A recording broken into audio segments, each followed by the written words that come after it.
नमस्कार मंडळी, मी तुमचा लाडका मित्र वरद विजय चव्हाण आणि मी तुम्हा सर्वांचं माझ्या युट्यूब चॅनलमध्ये स्वागत करत आहे.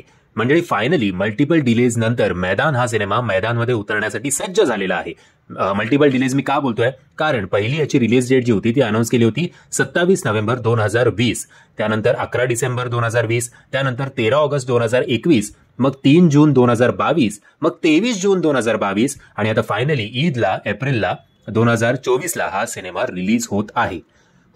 एवढं डिले बाबा, मतलब आपण मराठी सिनेमांचं बघायचो की डिले होतात आणि बिचारे अडकतात, बट हा सिनेमा सुद्धा बॉलिवूडचा असून, बोनी कपूर सारखं प्रोडक्शन हाऊस असून, अजय देवगण असून हा सिनेमा कसा काय डिले झाला देव जाणे.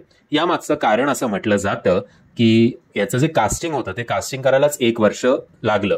कारण या सिनेमाचा जो पिरियड आहे तेव्हा जे आपले इंडियन फुटबॉल प्लेयर्स होते, आत्ताचे यांना फुटबॉल खेळणारे ऍक्टर्स हवे होते जे त्या प्लेयर्स सारखे जरा तरी दिसतील.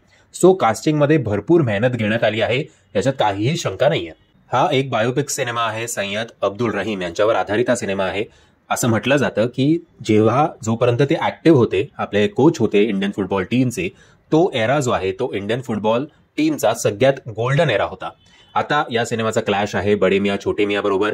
सो आपल्याला दोन्ही सिनेमे बघायचे आहेत आणि हा जो क्लॅश आहे तसं पण बडे मियां छोटे मियां मला असं वाटत नाही की फार काही करेल, आणि हा सिनेमा सुद्धा मला किती प्रेक्षकांना अट्रॅक्ट करेल याच्याबद्दल शंका आहे. कारण हा सिनेमा बघितल्यानंतर बऱ्याचशा ठिकाणी आपल्याला चक दे इंडिया, झुंड आणि गोल्ड या सिनेमाची आठवण येते. मतलब जसा 70 मिनिट शाहरुख खानचा डायलॉग होता चक दे मध्ये, तसं इकडे सुद्धा अजय देवगण जो आहे तो प्लेयर्सना मोटिवेट करतो. झुंडमधनं अमिताभ बच्चन साहेबांनी जसे झोपडपट्टीतले प्लेयर्स टॅलेंट उचलून आणले होते, तसंच अजय देवगण इकडे सुद्धा करतो. या तीनही सिनेमांमध्ये जसा आपल्या कमिटीचा आपल्या प्लेयर्सवर किंवा इंडियन काय खेळणार, इंडियन फुटबॉल टीम कुठपर्यंत जाईल फार तर असाच एक ॲटिट्यूड असलेला कमिटी मेंबर म्हणजेच गजराजराव आपल्याला दिसतात.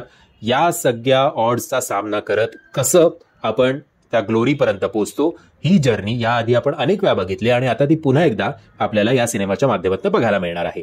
ओव्हरऑल ट्रेलरमध्ये जे फुटबॉलचे शॉट्स होते ते खूप चांगले, मतलब मला तरी आवडले.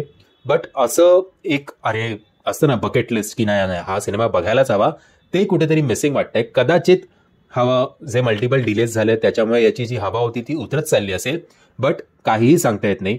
याआधी आपण आपल्या मराठी इंडस्ट्रीमध्ये जो सिनेमा 4 वर्ष डिले झाला होता, म्हणजेच बाई पण भारी देवा, यांनी बॉक्स ऑफिसवर काय रेकॉर्ड कायम केले ते तर आपण सगळ्यांनीच बघितलंय. हा सुद्धा साधारणपणे 4 ते 5 वर्ष डिले, किंवा त्याचं शूटिंग तर 2019 किंवा कोविडच्या आधी पण झालं असेल माहिती नाही. सो 4-5 वर्ष किंवा 6 वर्ष सुद्धा डिलेड असेल. आता आय थिंक कधी कधी जेव्हा आपल्याला आपल्या मेहनतीचं फळ मिळायचं असतं ते खूप पेन आणि खूप स्ट्रगलला सामोरं गेल्यानंतर आपल्याला ते फळ मिळतं, तसं सुद्धा या सिनेमाच्या बाबतीत होऊ शकतं. बाकी अजय देवगण जसा एरवी अंडर प्ले करतो तसा तो इकडे सुद्धा करतोय आणि इकडे तो खाऊन टाकणार आहे ओव्हरऑल असं मला वाटतंय.